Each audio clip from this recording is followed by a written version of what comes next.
यवतमाळ जिल्ह्यातील राळेगाव येथे एका अल्पवयीन मुलीच्या जबरदस्ती विवाहाचा धक्कादायक प्रकार समोर आला आहे। 17 एप्रिलच्या रात्री एक ऑडिओ क्लिप व्हायरल झाल्यानंतर सामाजिक कार्यकर्ते आणि पोलिसांनी तातडीने घटनास्थळी धाव घेतली आणि रात्री 2 वाजता मुलीची सुटका करण्यात आली। या प्रकरणात 44 वर्षीय व्यक्तीसोबत मुलीचा विवाह लावण्याचा प्रयत्न होत होता। विशेष म्हणजे त्या व्यक्तीचा मुलगा आणि पीडित मुलीच्या वयात केवळ 4 महिन्यांचे अंतर असल्याचे उघड झाले आहे।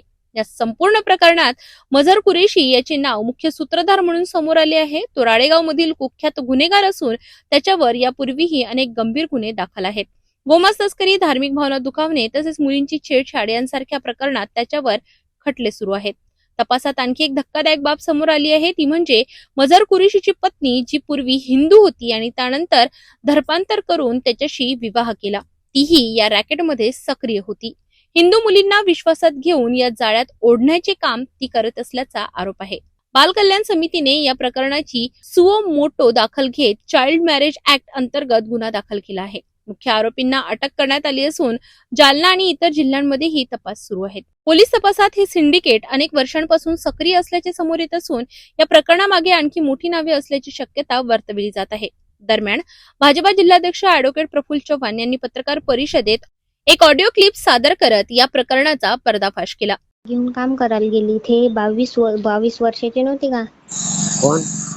कल्याणी आत्या। आता किती 31 लागलं आत्याले। हा. तेव्हापासून हे काम करते। 22 वर्षापासून? केस कोण्या वर्षी लागली? आत्ता मागच्या वर्षी नाही, ह्याच वर्षी। कुठं जेलात होती, तुला माहित नाही? जेलात होती? मग बापरे, 1 लाख कितीतरी हजार रुपये सोडून आणलं ना मजर काकानं। गाडी गाण ठेवली होती, तिच्या आईने सोनं गाण ठेवलं होतं। कोणी गावले? ते का अजयबच गाव आहे ते इकडलं नाही, तिकडलं आहे ते गाव, उज्जैनकड। हा, उज्जैनकड गाव आहे ते, तिकडं होय केस लागली होती। अच्छा। माझी मम्मी पोलीस स्टेशन मधून पळून आली ना, माहितीये तुला गोष्ट? तुझी मम्मी?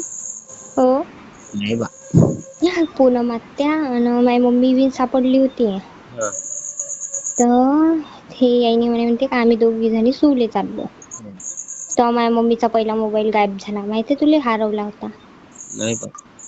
माझी मम्मी हॅट जंगला पै म्हणते। मी म्हणलं काही खरं नाही, मी भल्ली रडत जात मला माहित झालं तर माझी जेलात आहे म्हणून। मग मला भल्लाच रड येते, माझ्या यायला काही झालं का? काय तसे काम करू द्यायचे अगं, बदलला. थांब, ऐकलं तर आपण मी चांगल्या यानं सांगतो ना, माहिती मग तुला तसं तू मला तसं सांगितलं ना, मी ना तरी माझ्या यायले माहित तुझे नाव न सांगता मी टोकलं माझ्या यायले। आई म्हणलं जाऊ नको बरं, म्हणलं हे काम असू दे, नाही म्हणलं सोडून दे, म्हणलं माझी काम नाही 1 लाख मारीन म्हणे मला। हो का?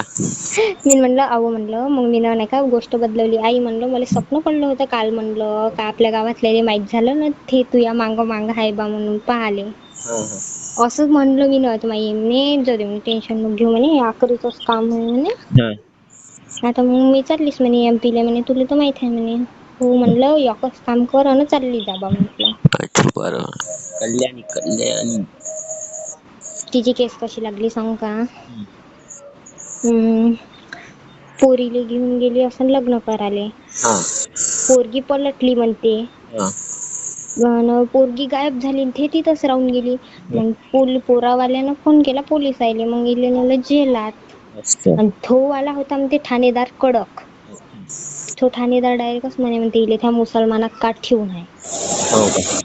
हा, तर हे वाली म्हणते तू मुसलमानाचं काही काढतं बे, माझी केस लागली तू ते पाय ना।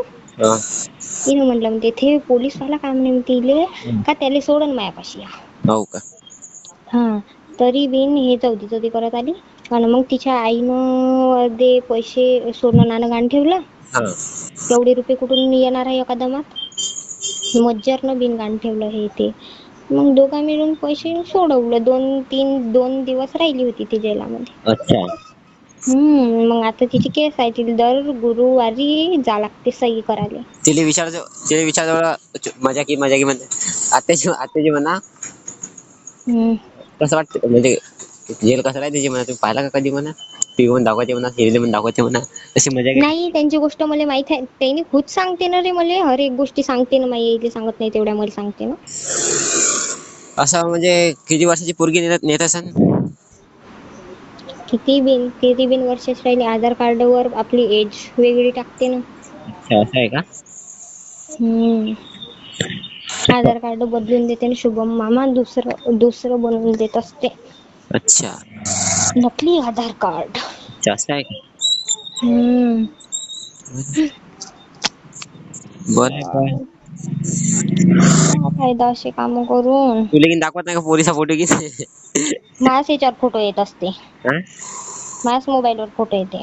पोरीचा माझ्यातले फोटो होते मी भल्ले डिलीट करत असतो. हो का?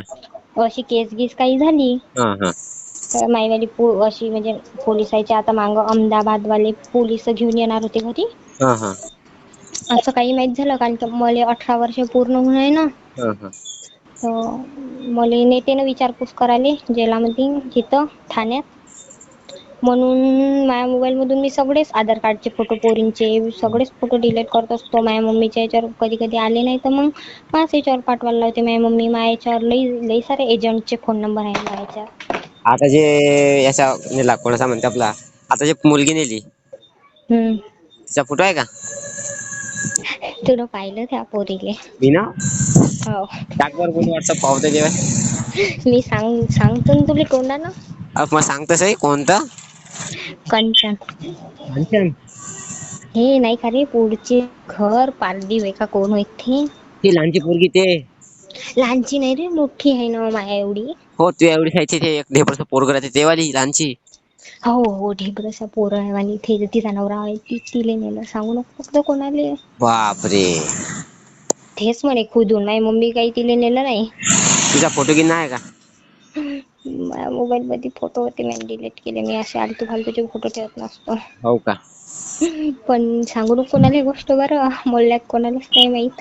ठीक तुझे भरोसा नाही का बाळा माया? नाही भरोसाची गोष्ट आहे तुला सांगू रे. मी कोणाला अशा गोष्टी सांगत नाही. माझ्या मम्मी फसते बा म्हणून. बरोबर मी तर तुला काय सांगितलं तू आहे माई आहे म्हणून. दोषींना कठोर शिक्षा मिळाली नाही तर भाजप तीव्र आंदोलन उभारेल असा इशाराही त्यांनी दिला आहे. या गंभीर प्रकरणामुळे पुन्हा एकदा अल्पवयीन मुलींच्या सुरक्षिततेचा प्रश्न ऐरणीवर आलाय. दोषींवर कठोर कारवाई होणार का याकडे आता संपूर्ण राज्याचे लक्ष लागले आहे. 34-35 मुली ज्या आहेत ज्या गायब आहेत त्या केवळ राळेगावच्या आहेत. आपल्या बातम्यामध्ये आला की राळेगावच्या आहेत. I never said that all the missing girls are belonging to the Ralegaon tehsil. Never said. मी म्हटलंय की राळेगाव मोहदा बेडीखेडा मनी मारेगाव ह्या परिसर आहेत. त्यामुळे काय होतं की तुम्ही राळेगाव पोलीस स्टेशनला म्हणताय 34 मुली गायब आहेत. मग राळेगाव पोलीस म्हणतं की नाही आमच्याकडे 38 होत्या त्यातल्या 34 सापडल्या 4च गायब आहेत. वडकी लिंगटीची एक मुलीचा आलेला आहे. त्यामुळं हा जो पूर्ण आदिवासी बहुल पट्टा आहे बनी मारेगाव झरीपर्यंत या सर्व पट्ट्यामधल्या मागील 2 वर्षातल्या ज्या मुली मिसिंग आहेत त्यातल्या किती अजूनही सापडल्या नाही ट्रेस नाही हे पाहणे गरजेचं आहे. एक दोन्ही ऑडिओ क्लिप मध्ये मदरचं नाव आलं. दोन्ही ऑडिओ क्लिप मध्ये मदरच्या बायकोचं नाव आलं. जालन्याला तो एफआयआर झाला त्याच्यामध्ये मोहम्मद पाशूचं नाव आलंय. 3 नावं आहेत जे सिंडिकेट चालवतात. पीडित महिला हिंदू आहे. त्यामुळं या अँगलनं आहे का ह्युमन ट्रॅफिकिंग आहे का मनी ट्रेलिंग आहे का फसवणूक आहे का की लव्ह जिहाद आहे पोलिसांनी याचं इन्व्हेस्टिगेशन करावं असं आमचं म्हणणं आहे. हिंदू मुसलमान हा विषय नाही आहे.